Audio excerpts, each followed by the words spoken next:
శిలువ యజ్ఞమే జరగకముందు యజ్ఞ పశువైన యేసు ఉన్నాడు. ఆయనతో హనోకు స్నేహం చేశాడు. నీకు అవకాశం ఉన్నంత వరకు కొత్త నిబంధన క్రమాన్ని నువ్వు పాటించు. బైబిల్ దొరికింది కాబట్టి చదువు. ఏమండి, అవకాశం ఉన్నంత వరకు ప్రభురాత్రి భోజనం ప్రతాదివారం నువ్వు తీసుకో. బాప్తిస్మం కూడా తీసుకో. ఆరాధనకు రా. అవకాశం ఉన్నంత వరకు దశంభాగాలు ఇవ్వు. అవకాశం ఉండి కూడా ఇవ్వకపోతే నువ్వు దేవుణ్ణి మోసం చేయలేవు. కానీ అవకాశమే లేదనుకో, ఆయన పర్లేదు బేట, నీ కానుక ముఖ్యం కాదు, నువ్వు నాకు కావాలంటాడు. ఇవ్వగలిగితే ఇవ్వు. ఇవ్వగలిగి ఉండి ఇవ్వకపోతే నిన్ను ఒక దొంగగా చూస్తాడు ఆయన. ఇవ్వలేకపోతే పర్లేదు లేరా, నేనే నీకు ఇస్తానంటాడు. అవకాశం ఉన్నంత వరకు ఆజ్ఞలన్నీ పాటించండి. ఏ ఆజ్ఞ అయినా కూడా conditional, subject to terms and conditions. అర్థమైందా? ఏ ఆజ్ఞ అయినా పరిస్థితులను బట్టి అన్వయించాలి. ఏ ఆజ్ఞ అయినా పరిస్థితులను బట్టి అన్వయించాలి. మేము కొత్త కారు తయారు చేసాం. లీటర్ పెట్రోల్ పోస్తే 100 కిలోమీటర్లు వస్తుంది అని చిన్న స్టార్ పెడతాడు అక్కడ.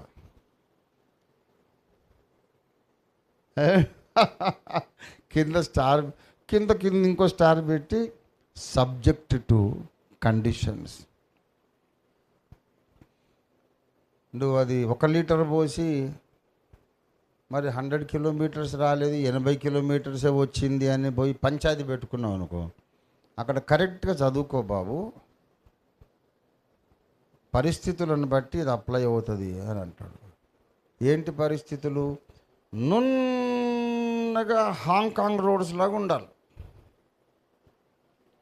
ఎక్కడ నువ్వు క్లచ్ పట్టొద్దు, గేర్ మార్చొద్దు, బ్రేక్ వేయొద్దు. ఒక్కసారి టాప్ గేర్లో వేసినావంటే రయ్యమని పోవాలి. ఎక్కడ క్లచ్ నొక్కొద్దు, మళ్ళీ గేర్ మార్చొద్దు. అప్పుడు వస్తుంది 100 కిలోమీటర్లు. అంటే ఇక్కడ మనకు హైదరాబాద్ రోడ్ల మీద సాధ్యమేనా? ఆదివారం శనివారం ఏ వారమైనా bumper to bumper, bumper to bumper పోతూ ఉంటాం. అది 100 ఎక్కడ వస్తుంది, 70 వస్తే ఎక్కువ. అలాగా ఏ ఆజ్ఞకైనా అనుకూల పరిస్థితులు ఉన్నప్పుడు అది అన్వయించబడుతుంది. సర్వజనులారా చప్పట్లు కొట్టుడి అంటే పాపం ఒకడు మిలిటరీలో ఒక చెయ్యి పోయింది వానికి. ఎట్లా కొడతాడండి? అవిధేయుడా? ప్రతిరోజు బైబిల్ చదవాల, లేకుంటే నువ్వు విశ్వాసమే కాదు. అంటే పాపం చదువు రాదు అంటే విశ్వాస కాదా? మరి అబ్రహాం బైబిల్ చదివాడా? అన్ని తిక్క సిద్ధాంతాలు చేయొద్దు. యేసయ్యను కలిగి ఉండాలి. దేవునికి స్తోత్రం కలిగిన గాక. హల్లెలూయా, హల్లెలూయా. అసలు 23వ కీర్తన మోషేకే రాదు. వస్తుందా? ఆదినారాయణ వస్తుందా?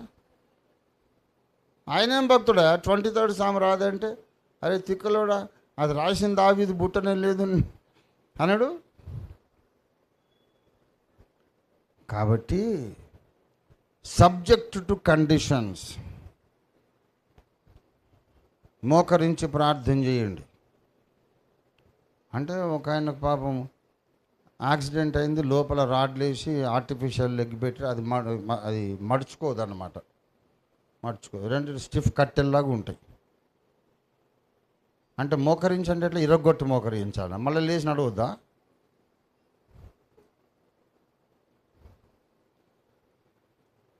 కాబట్టి ఏదైనా సబ్జెక్ట్ టు కండిషన్స్. ప్రభురాత్రి భోజనం అన్నాడు. నేను మిమ్మల్ని అడుగుతున్నా, ప్రభు దినమందు యోహాను పద్మాసు లంకలో ఉన్నాడు. అదొక ఆదివారం. పట్టణంలో ఉంటే కనుక తప్పక రొట్టె విరిచేవాడే. మరి పద్మాసు లంక నిర్మానుష్యంగా ఉంది, రెండో విశ్వాసి లేడు.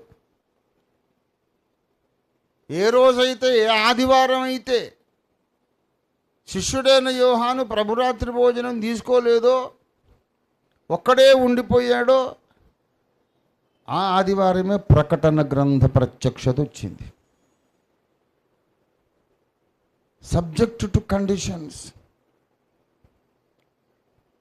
దేవుడు మొండిగా బండగా ఒక కంప్యూటర్ లాగా ముందు ఫీడ్ చేసిన ఒక ప్రోగ్రాం ప్రకారం జడ్జిమెంట్లు ఇచ్చేవాడు కాదు.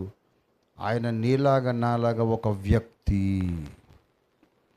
ఆయనకి ఎమోషన్స్ ఉంటాయి, కన్సిడరేషన్స్ ఉంటాయి. నీ పరిస్థితిని అర్థం చేసుకుంటాడు. అవకాశం ఉండి కూడా నువ్వు ఆజ్ఞ పాటించకపోతే నిన్ను దోషిగా ఎంచుతాడు. ఆశ ఉన్నా అవకాశం లేక నువ్వు పాటించకపోతే నిన్ను నీతిమంతునిగా ఎంచి నిన్ను పాస్ చేస్తాడు. దేవునికి స్తోత్రం కలుగును గాక. We have a compassionate God and considerate God. దేవునికి స్తోత్రం కలుగును గాక. కాబట్టి దేవునికి ఇష్టలమై ఉండాలి అంటే మనం తెల్లబట్టలు వేసుకోవాలి, లేకుంటే ఇట్లనే ఉండాలి, అట్లనే ఉండాలి. అదంతా కూడా జ్ఞానము లేని అమాయకత్వంలో నుంచి పుట్టినటువంటి మూర్ఖ సిద్ధాంతాలు. దయచేసి గమనించండి. మనకు అవకాశం ఉన్నంతలో, అందుబాటులో ఉన్నంతలో దేవుని ఆజ్ఞలకు మనము లోబడి జీవించకపోతే మనము దోషులుగా నిలబడతాము. నీకు చదవచ్చు, బైబిల్ ఉంది, నీకు టైం ఉంది, అవకాశం ఉంది, అయినా లేఖనాలు చదవడం లేదు. నిన్ను దేవుడు దోషిగా ఎంచుతాడు. నీకు చదువు రాదు, బైబిల్ లేదు, పద్మసు లంకలో ఉన్నావు, అప్పుడు నిన్ను దేవుడు హనోకు కేటగిరీలో వేసుకుంటాడు. దేవుని స్తోత్రం కలుగును గాక. హల్లెలూయా. ప్రతిదీ అంతే. పరిస్థితులను బట్టి నీ మీద తన కృపను కుమ్మరించే దేవుడు మన దేవుడు. ఆయనతో నడిచినందుకు హనోకు దేవునికి ఇష్టడైనాడు. కానీ మిగతా క్రైస్తవ సంఘ క్రమశిక్షణ, మర్యాద, సిద్ధాంతాలలో నడిచినందుకు కాదు. ఆయనకి ఇవేవి తెలియదు. నువ్వు హనోకు దేవునితో నడిచాడు, నోవహు దేవునితో నడిచాడు. నోవహును కూడా అడగండి.